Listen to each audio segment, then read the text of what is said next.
Hello, hello, everybody.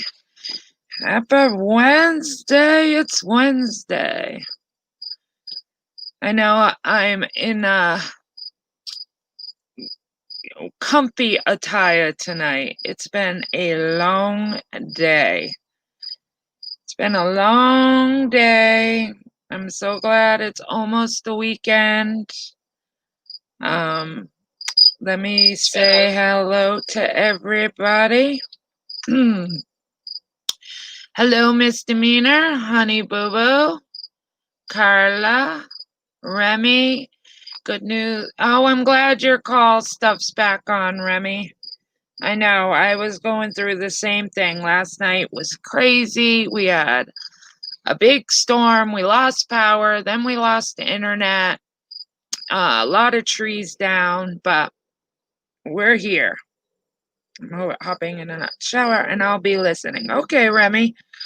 So I'm going to give it a few seconds, not long. Hey, babe beauty. So we are doing a crime live tonight. It's been a live that I was supposed to do a little bit ago, and things just kept coming up. Hey, Tally girl, things kept coming up, and I wasn't able to do it, and and then I was going to do it last night, and then the power went out. It's just been one thing after another. So I'm glad I'm able to finally do this case. I know this is a case that many have asked for, um, and I know a lot of people are excited about this case. This case was definitely a bizarre case, a heartbreaking case, but for me, more bizarre. Um, and we'll get into it. So, like we said, this is the Catfish love triangle. Hey, Samara. Hey, Leah. For some reason, my StreamYards chat is not working. I'm still stuck on Remy. Hey, everyone. Good news. So I have you guys pulled up on my phone. So I'm watching. That's why I'm kind of looking down. And I was going to try a new thing tonight where I wasn't looking down, that I was really going to try to do this case without looking down as much. And go figure, StreamYards doesn't want to work. So guess what? I'm stuck looking down.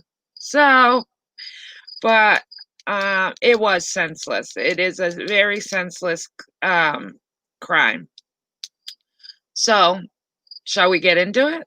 Let's get into it. Okay.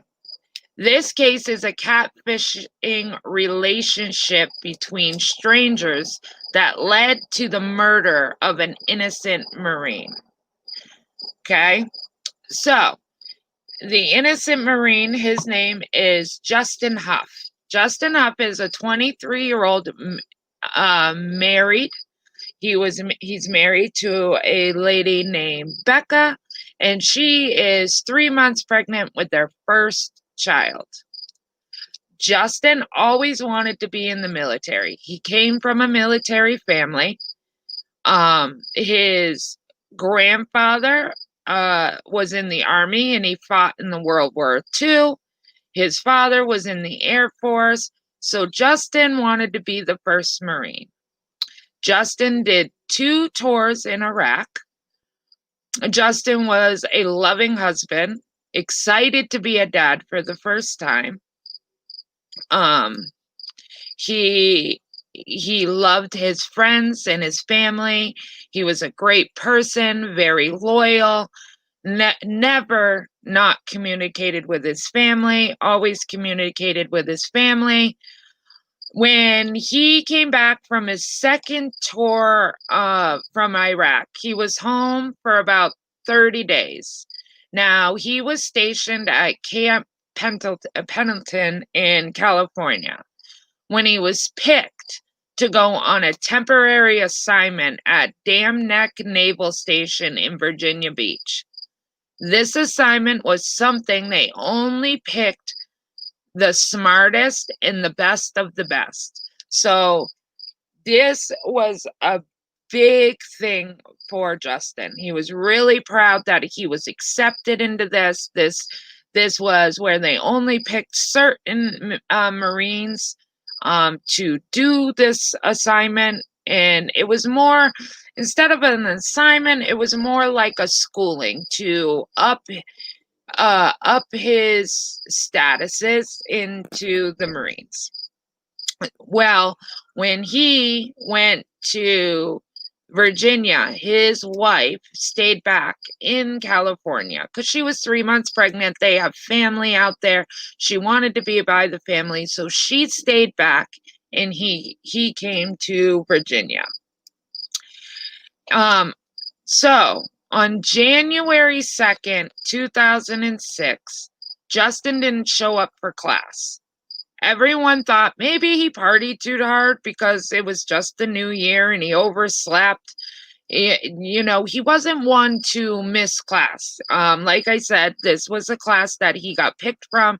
He enjoyed being a Marine. He was always on time, punctual. You know, he was proud to serve his country and he was proud to be a Marine. So they thought it was odd. Hey, misdemeanor. They thought it. Hey, Tally girl. It's good to see you too. They thought it was odd that he didn't show up, but they didn't really panic at first. They thought, well, maybe he partied too hard for the new year. You know, maybe he overslept. So they sent somebody to his house to check on him. When they got to the house, they made entryway into his house, and it looked like to them that Justin might have just stepped out. His jacket was still there. Now, mind you, it's winter. It's in Virginia. Virginia still gets pretty cold. There was money on the table. His TV was on. It really just looked like he had stepped out.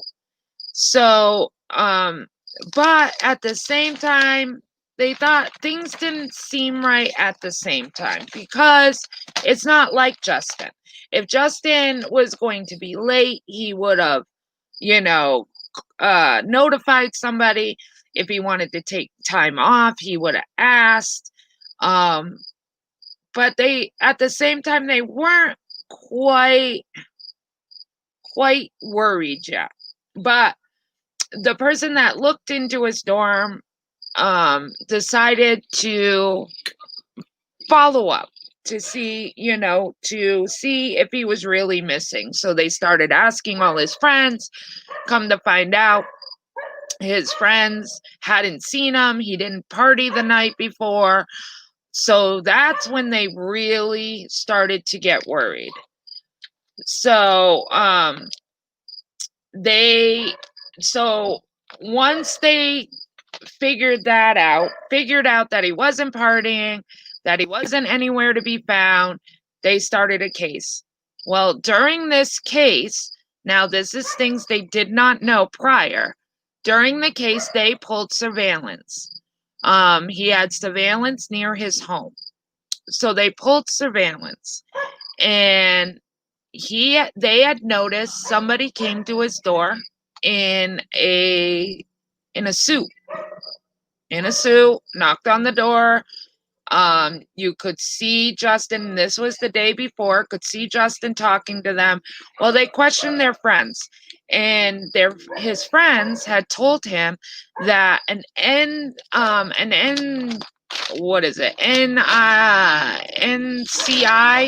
NCI came to his house to discuss a sexual assault case. But Justin felt like this wasn't a legit NCI person because he asked for identification. This person would not show him identification. But this is, him telling his friends. He wasn't around for a sexual assault case. He had no idea what this NCIS guy was even talking about. No clue. They talked for a few minutes, and then you see him leave. Okay?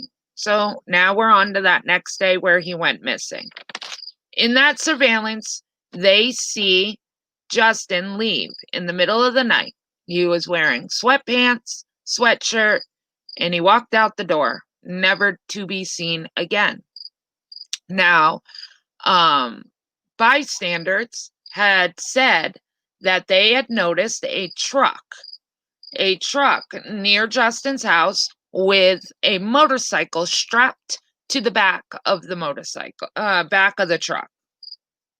And so the investigator wanted to be able to speak to this person that had the truck with the bicycle on the back, but they had no idea who this person was. So during the day, his friends, his Marine buddies, were around the base and they noticed the truck. They saw the truck around the base. So they went to the truck, knocked on the window. The guy would not come out of the truck. Finally, they ended up pulling the guy out of the truck and held him until the Marine cops came. When they pulled him out, they made him give him identification. The identification came back to a Cooper Jackson. Now, Cooper Jackson was also living on this base, but Cooper Jackson was not.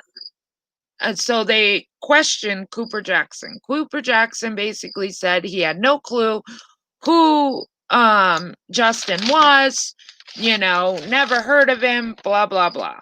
So they questioned him and let him go. Well, they did more investigation. And during that investigation, they figured out by surveillance, they went back to the surveillance, and they noticed in the surveillance the guy wearing the suit standing at the door saying he was NCIS was in fact Cooper Jackson. So they brought Cooper Jackson back in for questioning. While Cooper Jackson, now I'll tell you a little bit about Cooper Jackson. Cooper Jackson was a 23-year-old Marine. From all accounts, they said that he was very socially awkward, had a really hard time with girls. He was from a small town in West Virginia. His dad was quite a bit older dad. He actually had Cooper late in life. He had passed away, and Cooper isolated. But kind of, he isolated. He had a tough time after his dad died. But he kind of wanted to see the world. He wanted to travel the world and see the world. So he joined the Marines. The Navy. Sorry. Navy. Sorry. He joined the Navy in the fall of 2005. Sometime in November of 2005, he was at home and his phone rang. His phone rang and he answered it. And there was a woman on the other line. And he said to her, "Oh, sorry. You have the wrong number. Nobody's here by that name. Blah, blah, blah. Quick, simple. Don't know you." Hung up the phone.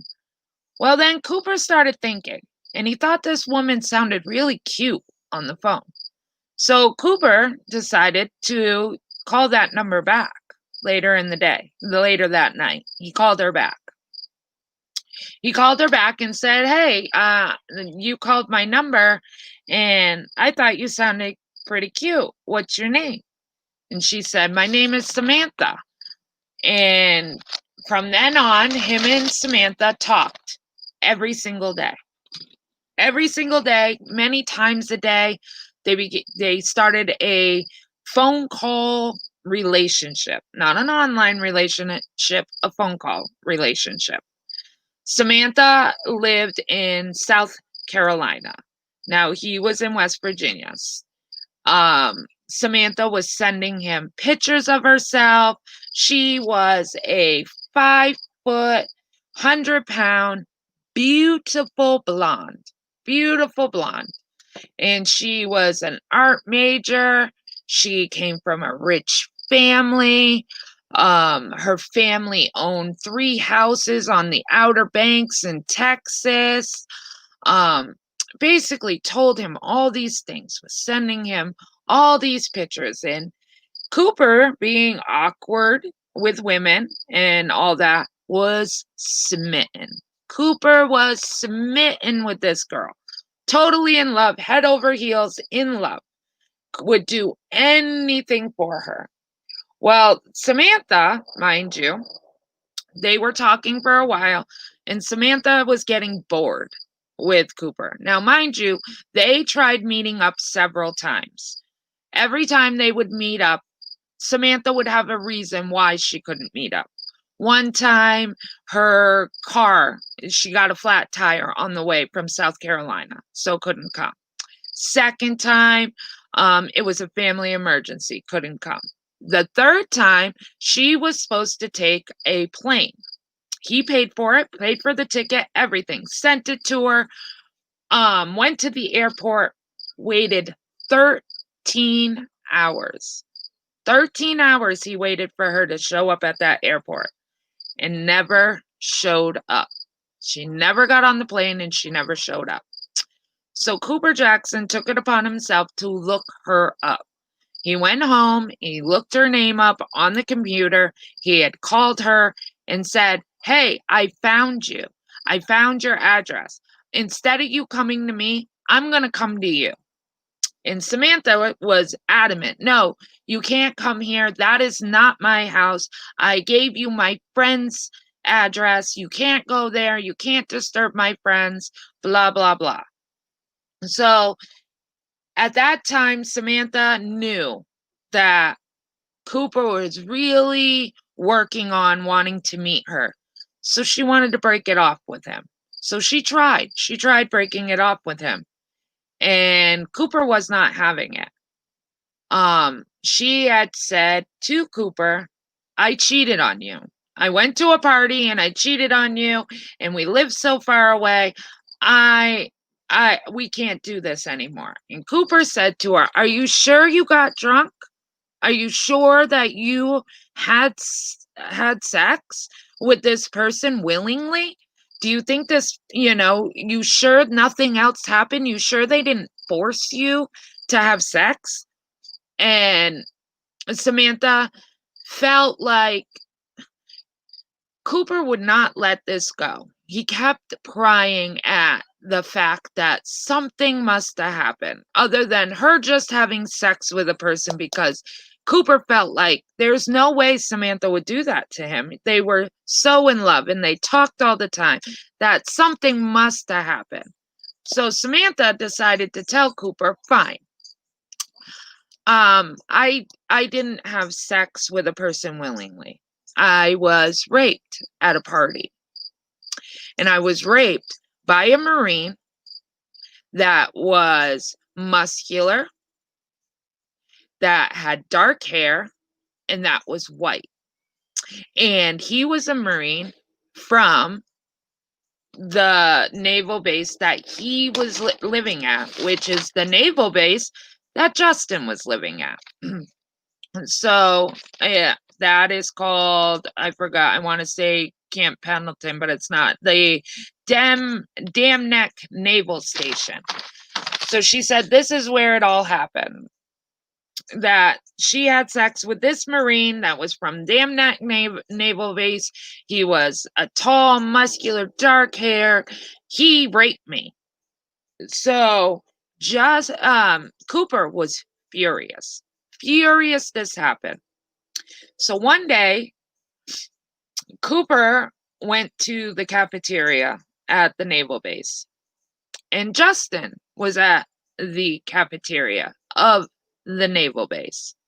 And Cooper looked at Justin and kept staring at Justin and staring at Justin. Why? Because Justin was a Marine. He was tall, handsome, dark hair, white. So Cooper's staring at him and staring at him.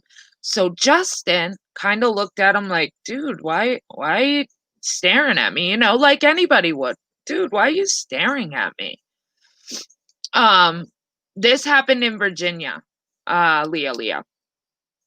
So he's looking at him like, dude, why are you staring at me? And at that moment, Cooper knew that Justin Huff was the one that raped his girlfriend at a party. He knew it. He knew it in his heart. He knew that was the guy. So he called Samantha and he was like, Samantha, does this name sound familiar? This Justin Huff. These soldiers watch their own. 100% yes. Do you know this Justin Huff? Does that name sound familiar?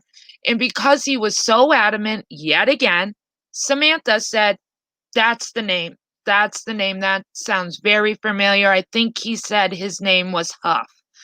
And he's the one that raped me.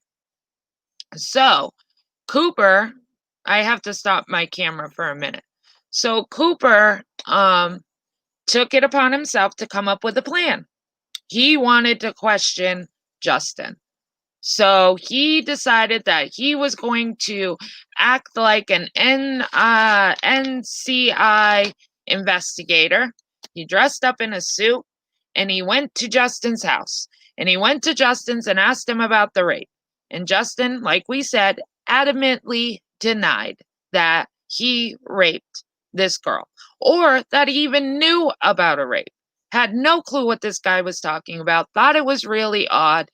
Like he said, he saw him in the cafeteria, didn't think he was an NCI, asked for identification, wasn't really getting the identification.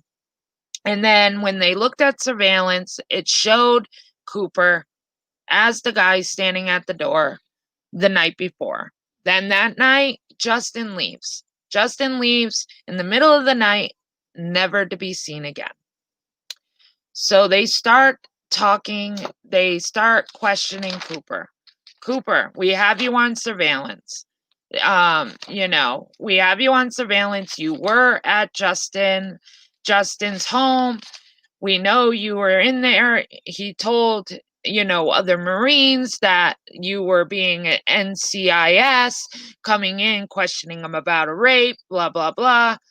And Cooper denied it for a long time.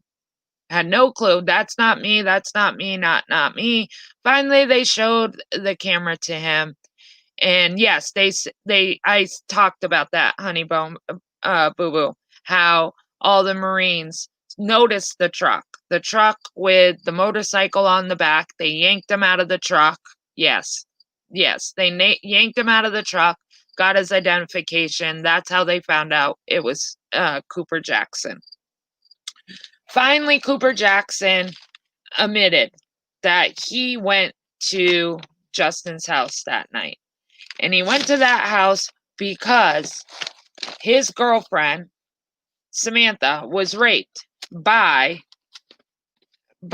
Justin Huff at a party. And he knew it was him. So they, keep him for questioning. They're questioning him. He's finally coming forward that he's not saying that he hurt Justin. He's not saying any of that. He's not saying that he hurt Justin. He's not saying that he saw Justin that night before. He's just owning his part that he went there. So they release him to do a little bit more investigation. So they go and look for Samantha. Now, the story with Samantha is not a 5-foot, beautiful, 100-pound blonde. Samantha is something totally different. And this was her MO. Samantha would sit with a phone book. She knew the Marines. She knew the naval base. She knew all the numbers. Leah, what? She knew. Sorry, I'm not gonna read chat for a second because it distracts me. Sorry. So,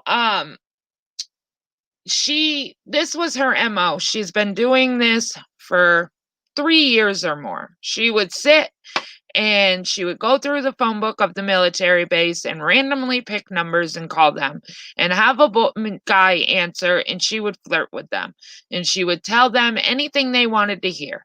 If they wanted a brown-haired 100-pound beautiful bombshell, she would go online and she would find a brown-haired, blue-eyed beautiful bombshell, send them those pictures. Cooper wanted the blonde hair, 5-foot, 100-pound model, so she found those pictures. So they went back to Cooper and told Cooper, Samantha is not who Samantha is. And he couldn't believe him. He could not believe it. There was no way he could believe that. We are in love. She wouldn't lie to me. Da da da da da. They said, she's lying to you. That she is not who she portrays to be. We're arresting you for kidnapping. So they arrest him for kidnapping. And as he's sitting in jail, he decides that he wants a plea deal. If he got a plea deal, they were looking at the death penalty. Mind you, they did not have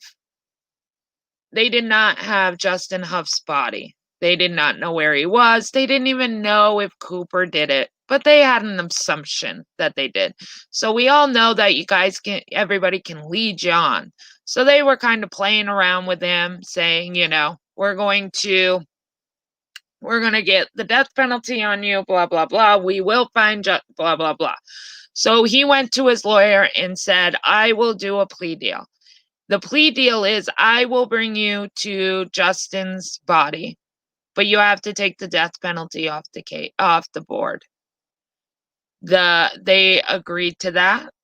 He did bring them to Justin's body. Justin was beaten to death.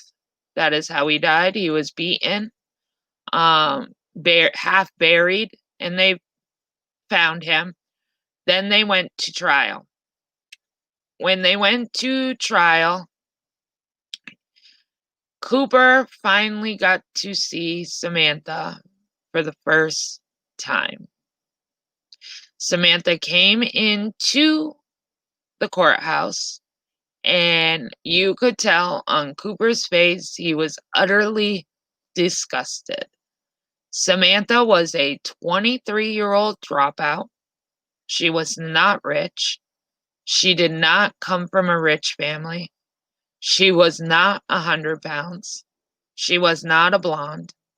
Samantha was over 300 pounds with dark hair, 23, and a dropout. And this man killed Justin all over the love of a woman that was catfishing him. He never knew Justin. Justin never knew him. Samantha never knew Justin. Samantha had no clue who Justin was. Justin had no clue who Samantha was. So these two people, this catfish, made an innocent Navy person, Cooper, murder a Marine for no reason. She was never raped. She was never at a party. She never knew who Justin was.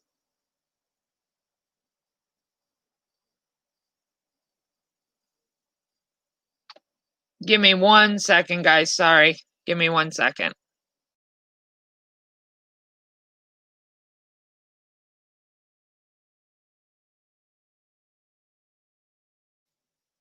So they went to trial. They accepted the plea. And Cooper was sentenced to 25 years to life. That is what he got.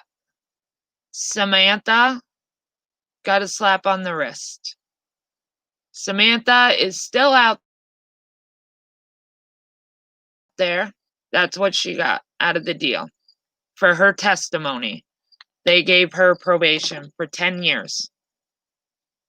That is what she got. So this woman is probably still out here today, catfishing like crazy.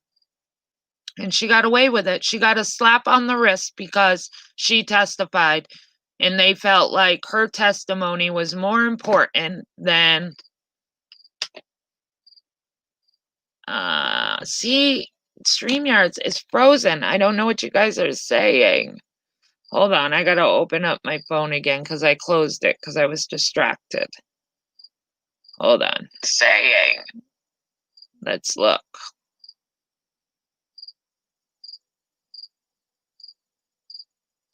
Where am I? I'm lost. How the husband didn't catch on sooner if they were talking like they were.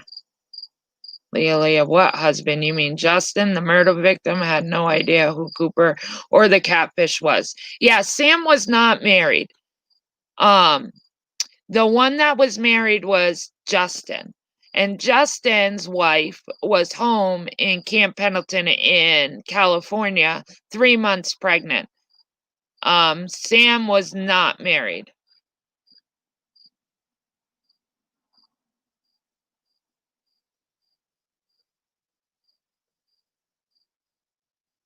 Yes, he was impersonating an NCIS. Cooper was, yes.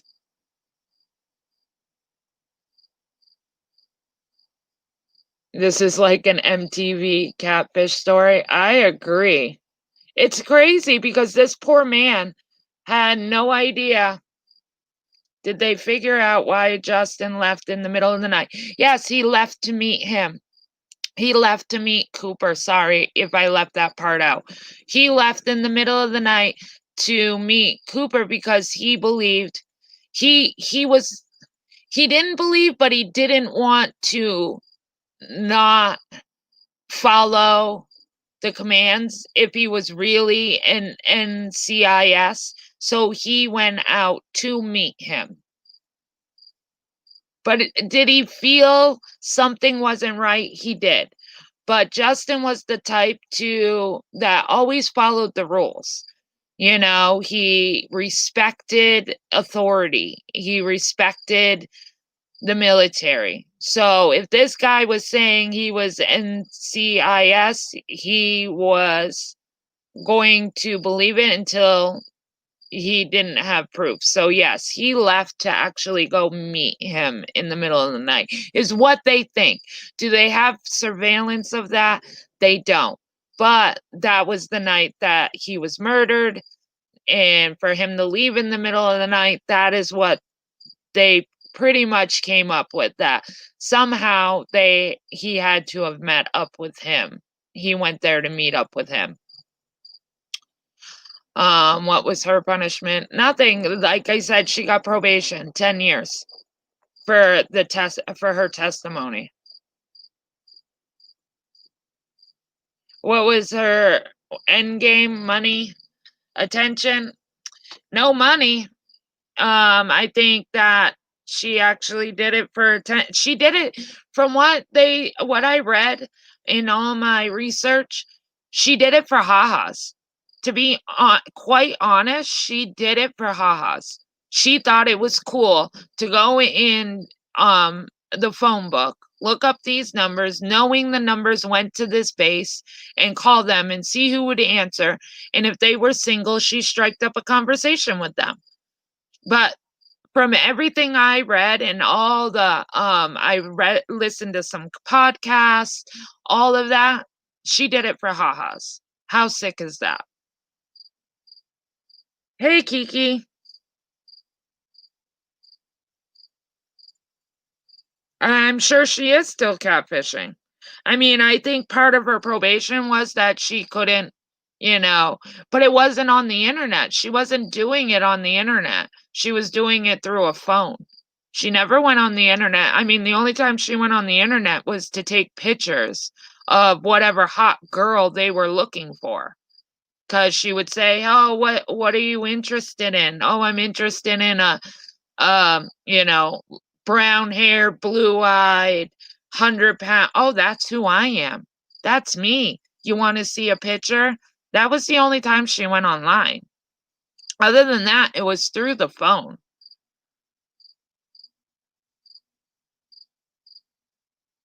Just like Crystal Kenny in the Kelsey Barrett case. Slap on the wrist. Yep.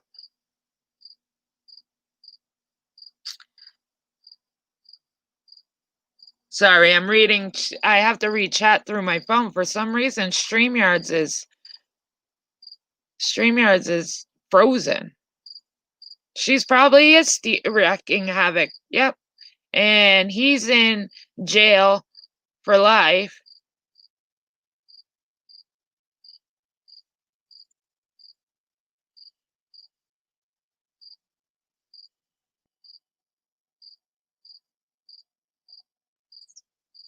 It is just bizarre, Kiki. I agree. Catfishing is bizarre. I don't get why you want attention was her goal. Yep, it was. Did Justin have sex with the girl? No, Ash. He never even knew who she was. She had no clue who Justin had no clue who she was. She had no clue who Justin was. Cooper had no clue who Justin was. Cooper basically she gave a description when she said that she was raped that night. She said it was a Marine.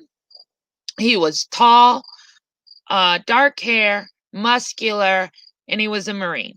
So when Cooper went to the cafeteria that day, he ran into Justin. And Justin was a Marine. He was built, he was tall, he had dark hair, and he was a Marine. So he was eyeing him, looking him up and down like, are you the one that raped my girlfriend at the party? So he's eyeing him. So Justin's looking at him like, dude, why are you eyeing me? I don't even know who you are. And because Justin gave Cooper a weird look, that is what Cooper's badge on his shirt. He went back to his base, to his room, called Samantha and said, does Huff sound familiar? Does the name Huff, Justin Huff, does that sound familiar? And kept badgering her about it. Is that the one that raped you? Is that the one that raped you? And she was like, yeah, Huff sounds familiar. I think that's what was his name. I think his name was Huff. And that is how it all began. So they didn't even know each other. So this guy got murdered for no reason. Cooper ruined his career for no reason. In my eyes, I think yes, Cooper did commit murder. Don't get me wrong. Should he be held accountable for that? Absolutely. But for him to do life, for Justin to lose his life, and for her to get a slap on the wrist, if she did not start this circle, none of this would have happened. I felt like she should be the one that got punished out of everything, in my opinion. Where do I find these cases? Some cases, people, this one was requested. This one was requested by Honey Boo Boo. This one was requested by a couple of people. And the other ways I find cases is that I go online and I just look for cases that happen to interest me or grab me. And I try to do cases that other people haven't done. Yes, I can put my own spin on it. And yes, I could tell it differently, but the outcome is the same. And I really want to try to put cases out there that nobody else has done. Because not saying like I would do it better or they would do it better.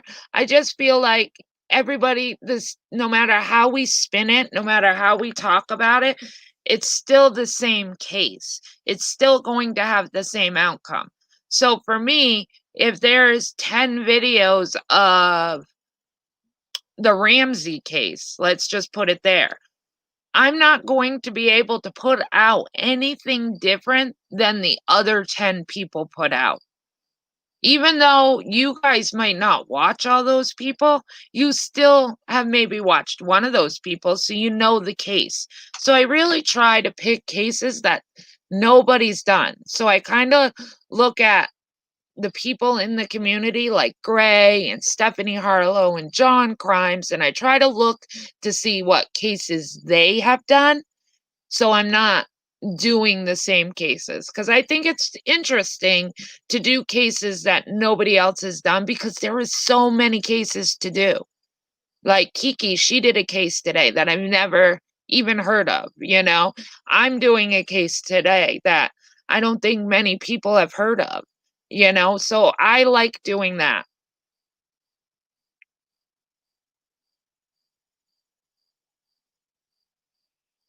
Yes, there is a show called A Lie to Die For on Oxygen. It's collateral damage if anyone's interested. It is about this case. So if you look up, it's episode 6, I guess. It's called Collateral Damage. So if you look it up on Oxygen, you can actually watch um how they put the spin on it. And thank you, Honey Boo Boo. I'm glad you liked it. This was before social media, etc., became big. Facebook started around 2003, and this happened in 2006. So it was kind of popular, but it wasn't nearly as popular as it is now. That could have been anyone, though, but as he was socially awkward, he could have become fixated. He definitely became fixated. Cooper definitely became fixated on Samantha. Um, he was head over heels in love with Samantha. Even though he never met her, he was in love with the pictures she sent. He was in love with the story she told, but all of it was a lie. And when she tried to break it off with him, this is when because she called him and said, I cheated on you. I went to a party and I cheated on you. I don't think that's fair to you. You deserve better. I should break up. We should break up. And he did not want to break up with her. And so he literally um basically told her, "Are you sure you had sex? Um, you know, because you wanted to, you sure nothing else happened?" Uh so yeah, he's the one that basically made her, quote unquote, as she said, made her feel like she needed to say yes, she was raped at a party by a Marine. When really she didn't have to do any of the stuff that she did. She didn't need to lie to this guy. She didn't need to catfish. I'm sorry. That's how I feel about this case. Not that Cooper shouldn't be held accountable. He should. Should he be staying in prison for the rest of his life? He should. He murdered an innocent man, but at the same time, this man never would have been murdered if it wasn't for Sam. Cooper's confession said Justin got into Cooper's truck that night. Justin convinced Cooper he didn't rape Sam, but by the time Cooper was in too deep with kidnapping, he killed him. So sad and senseless. Yes, Honey Boo Boo.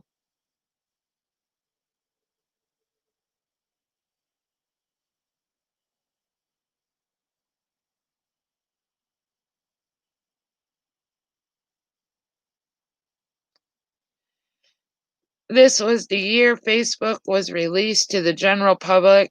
It had been a college app before that. This was the MySpace days. Oh my goodness, MySpace days. Oh, I remember those days. I think I still even have a MySpace account. I don't think I could remember the password anymore, but it would be funny to get into MySpace and actually see the pictures that I put into MySpace. Because I know I put pictures up back then and stuff. It would be funny to see.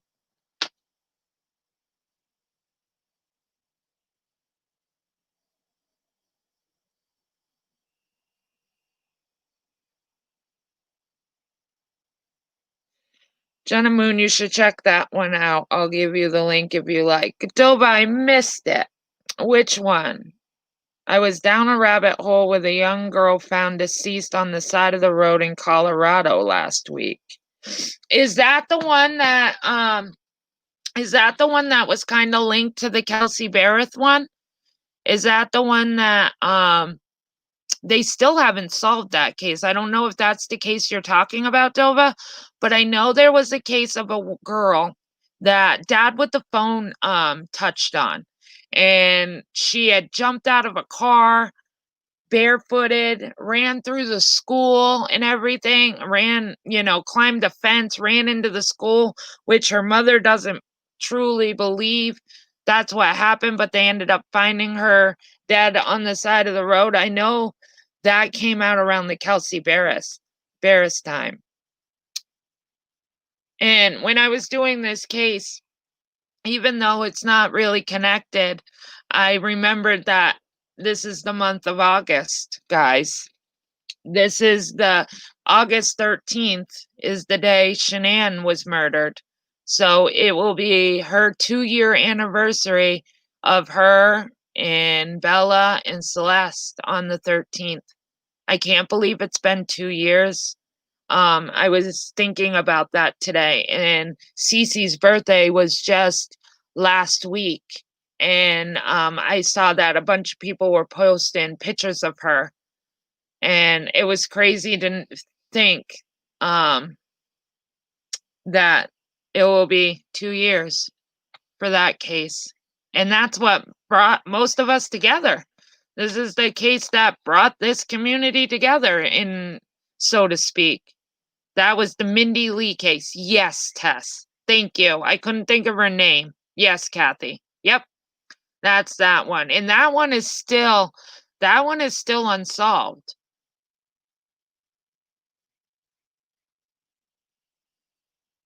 I can't believe it's been 2 years. I just hope and pray the family has some peace. So sad. Leah, I really hope so too, but the way that Frankie is talking on his YouTube and his community post, it doesn't seem like they've gotten any peace lately, and that's very sad to me. They're still having trouble with, not letting this family just move on, and not move on because they'll never move on, but torture this family. Just let them be, let them grieve, let them move on with their lives. And from the sounds of Frankie's, that's still not happening.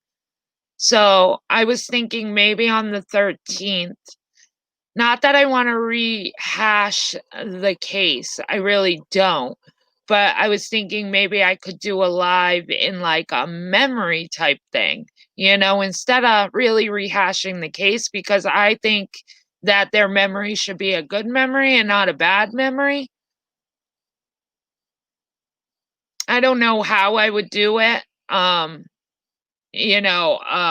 actually I'm friends with Nicole, the one that made the phone call on Facebook. I'm friends with her. I'm friends with a lot of Shanann's friends, and I was friends with them before Shanann's case happened. I was doing Thrive. I'm actually I did what Shanann did. I haven't done it in a long time. But I was friends with them before Shanann. Did I ever know Shanann? No, I did not know Shanann, but I knew her friends. And I'm so sad for Nicole. Nicole has been going through breast cancer. She's been doing chemo and radiation. She had a son. My heart breaks for her. She's been doing videos and stuff, and she did chemo and radiation and surgery, and then it came back. The breast cancer came back, so now she's doing another round of chemo and radiation. Yeah. Is Armchair Detective still harassing them? Yes. Yes. Horribly. He just won't quit. Yes, Samara. Like I said, I don't like to talk about it, and I didn't talk about it. Like I told my friends privately and stuff when I first came on, but I didn't want that to be spread around or anything, because back then everybody was like vultures, and if they knew that you were friends with them on Facebook, good lord, they would oh, can we try talking to them, or I didn't want people to know. And now that it's been 2 years, I am a promoter, and I ended up becoming a promoter through Nikki. And like I said, it was way before Shanann's case, but I didn't have the pleasure of knowing Shanann.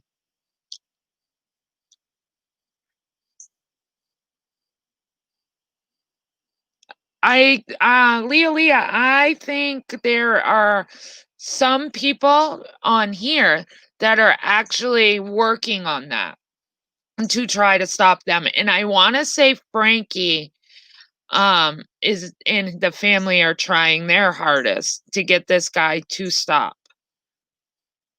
I don't know all the details, but I do know there's one YouTuber that I've become friends with on here, and he told me about certain things, and he's been looking into certain things that are not allowed on YouTube to try to stop this guy, to let this family go and it be in peace.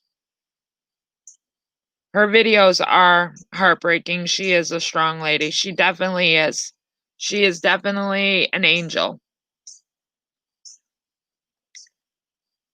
Yes, there you go, Dova. True helper. Yes, true helper is on a mission like you would not believe, to do something to stop this armchair detective guy. I don't know the whole story, but I do know that he's the one that's looking into things that are allowed on YouTube, things that are not allowed on YouTube, how to report things, how to make YouTube see things the way they need to. Yes.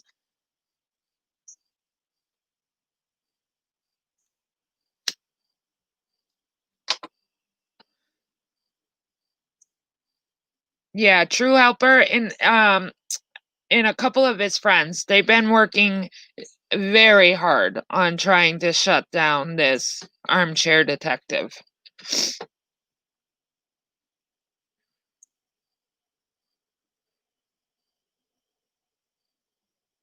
She is a strong woman. She is. And with cancer, you have to have that positive outlook. And I know that firsthand because my mother had cancer twice. My mother had lung and my mom had ovarian. And she's been in remission. She beat both of them. She beat the ovarian and she beat the lung.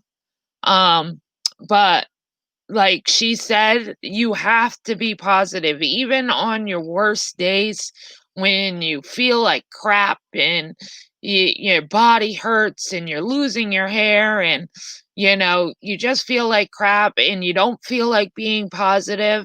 Positivity works miracles trying to fight this. And um, Nikki definitely has the positive, and she's got children, She's got children she's got to be positive for, and a husband, and she's willing to fight, and fight. And that's the other thing. You have to keep fighting. Yeah, my mom had half of left upper lobe of her lung removed. And then my mother had the cervical, and when we found out she had the cervical, the reason why is strangest story. My mother went on a diet. Not that my mom was a big woman, but she was, in her age and wanted to lose weight, and she started a diet, and she had noticed during her diet she was losing everywhere, like in her arms and her legs and her butt and her boobs and her face, but she wasn't losing it in her stomach. And her stomach just kept getting bigger and bigger and bigger. And uh so she went to the doctors, and she looked like she was 9 months pregnant, to be honest with you. And that's when they found a mass in her belly. which came from, um, her cervical area. And when they operated to remove the mass ended up weighing 16 pounds when they took it out of her.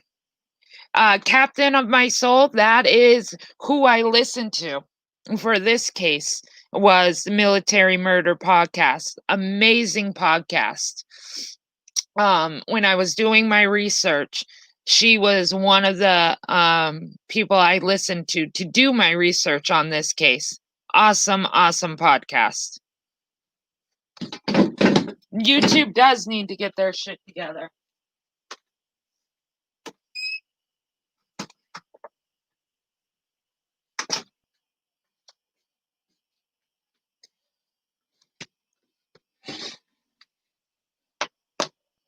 You'll check that out. Yes. If you actually put in um Catfish Love Triangle, actually the Military Murder Podcast is like the first to show up. So when I was looking for this case, I put that in and I listened to the podcast, but to find out more information on this case, I literally had to put in Justin Huff Marine to find all the news articles and all that, because when I put in Catfish Love Triangle, millions of um catfish things showed up, but they weren't all his. And I cannot even believe how many people have been catfished in this time. It's crazy. But that's how I ended up finding them.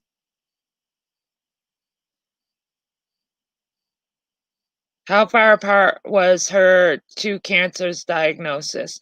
I want to say 6 years. 6 years apart. My mom had the lung first. She got the upper lobe removed, did chemo, radiation, was in remission for 6 years, and then that's when she got cervical.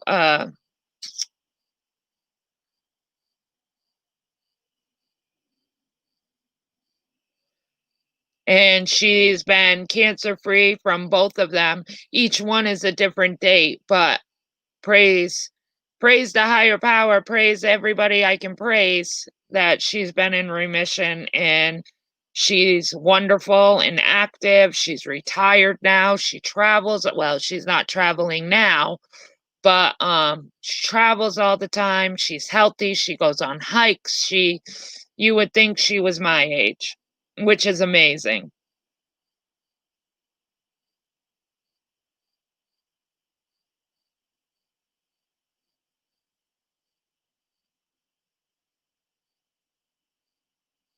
Yes, Leah, my mother gets on me all the time about that. All the time. That I need to, because my grandmother, her mom died of cervical cancer. She ended up having it. She wants me to get that test. I guess you can get a test to see if you are a carrier. I think it's like a BDB13 test. I don't know, some sort of blood test to see if I'm a carrier of it. And I haven't yet. And she gets on me all the time about it.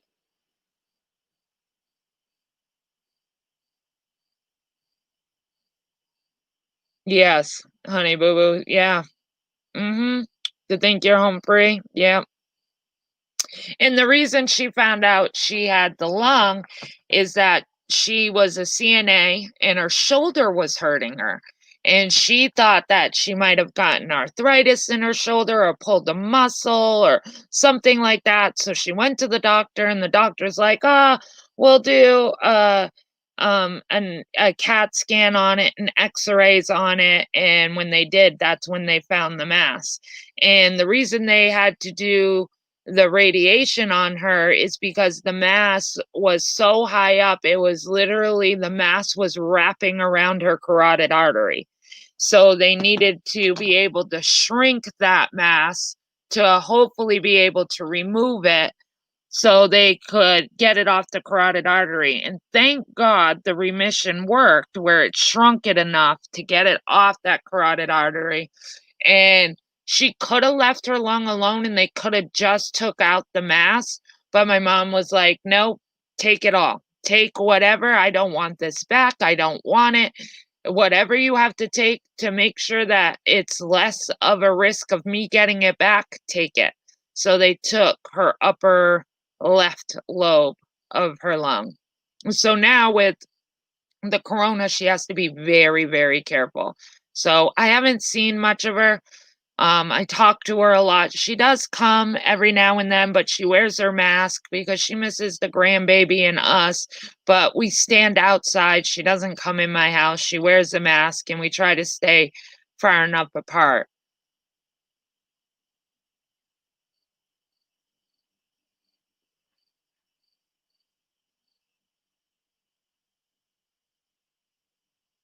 I know, Leah. It is scary, and I do have to do it. It's just, I'm the type of person in which my mother gets after me about this too. But I'm the type of person is out of sight, out of mind. I think if I got tested and it tested that I was a carrier, but I didn't have it yet, because you can be tested to say you're a carrier, but that doesn't necessarily mean you have cancer. It just means you're a carrier of it.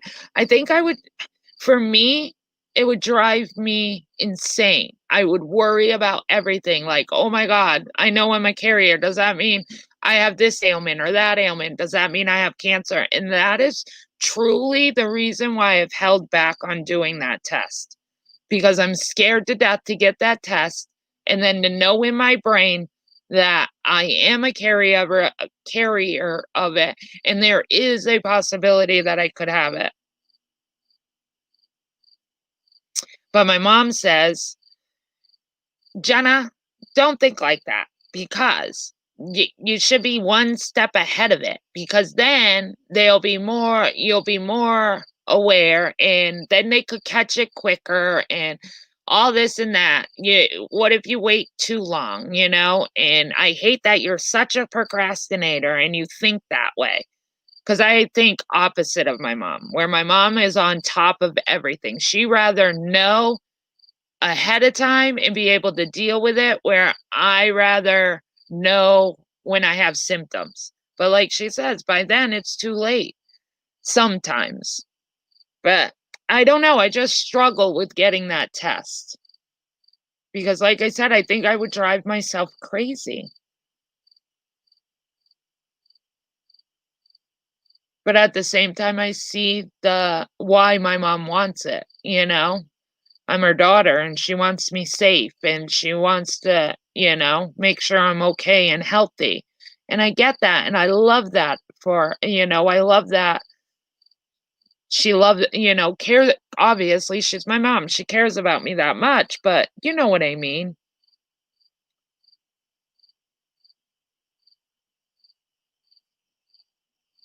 Yeah. It's just I don't know. I just have a tough time. And with my issues that I have now, between my back, I've had back surgeries, I've had 3 neck surgeries, I have, um, bipolar, I think I would really drive myself crazy. So I rather just wait, which she gets mad at me for.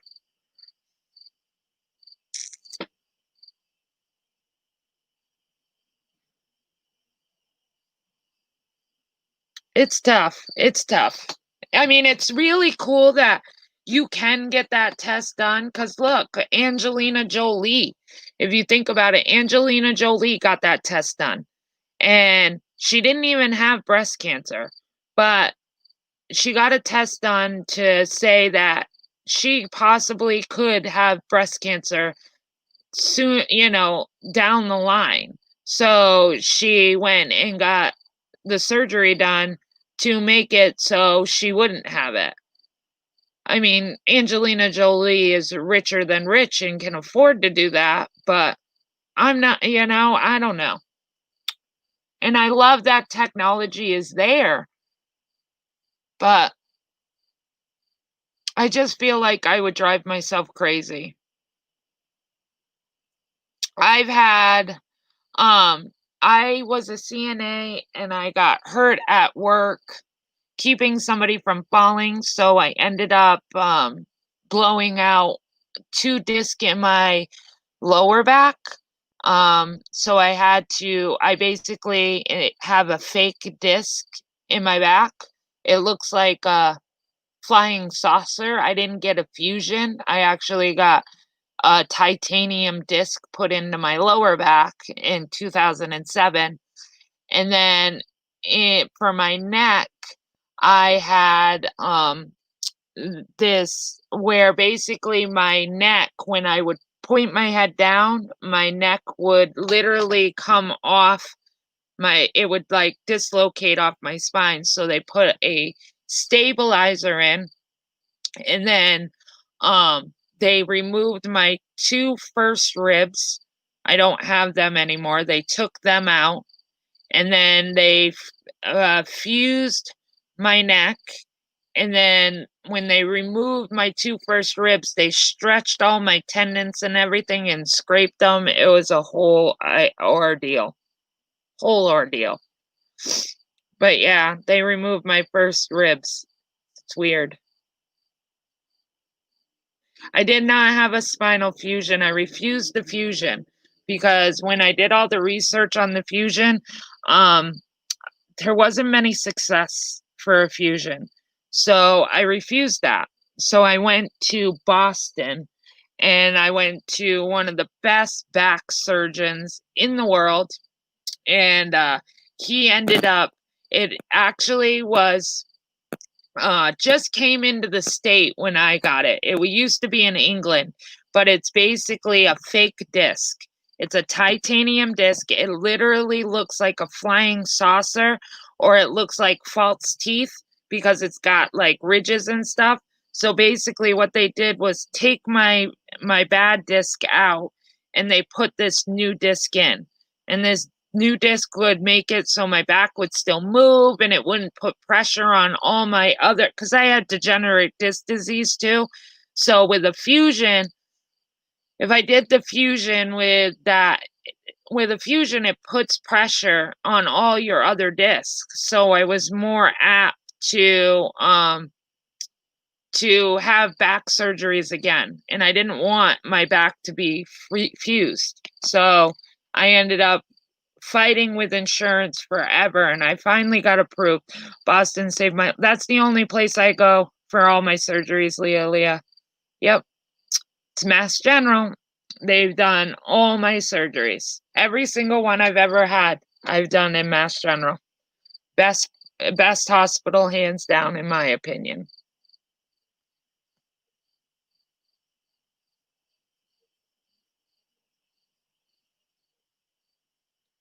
Yeah, see, my dad had that too back in the like those day and age, the fusion.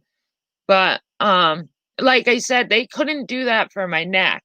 For my neck, there was no ifs, ands, or buts. I was having a fusion, whether I wanted to or not. And um, so but the bad thing with it's so funny because with my lower back, I don't have hardly any problems with my lower back now.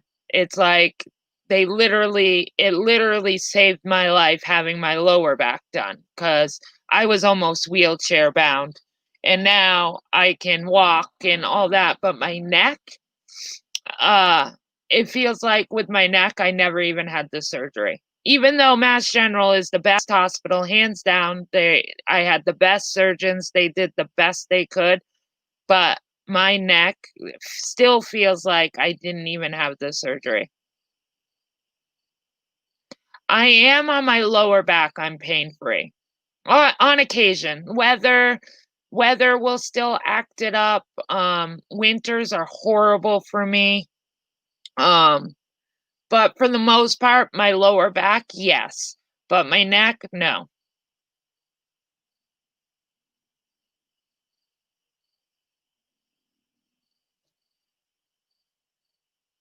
But I'm gonna jump off, guys. I'm sitting on the porch and the mosquitoes are starting to come out. So they're starting to want to eat me for lunch or dinner or breakfast. And I don't feel like being eaten alive. But I thank you guys for coming in and I hope you guys enjoyed the crime. I don't know what crime I'm gonna do next. So if you guys have any ideas, please send them. Email me. I don't know if everybody was in here, but I opened up a Discord for myself. Because I do not have a community page, I opened up a Discord. I'm inviting anybody that wants to come in. I know people are scared of Discords. Absolutely, this Discord is strictly for crime and like chit chat, getting to know each other. There's absolutely no funny business allowed in my Discord. I'm going to actually paste the link in here. So if anybody wants to join, you guys can join, and that way we have a page place where we can put crime ideas that I can look into to do. So if you haven't joined the Discord and you want to, there's the link.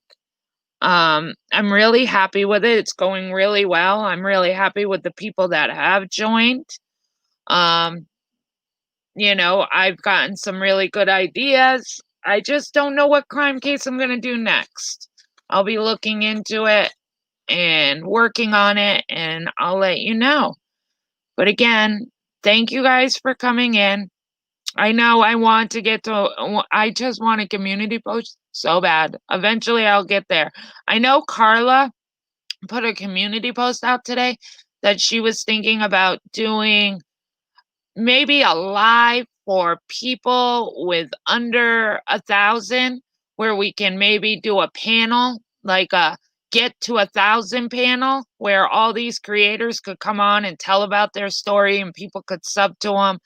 I don't know how she's going to spin it, but I know that was an idea that I threw out there and it looks like Carla's going to pick it up, which is cool. So if you guys have not subscribed, please subscribe. If you guys haven't hit the like, please hit the like. Thank you guys for all coming in. Everybody, stay healthy, stay happy, and stay you. Have a good night, guys. Bye.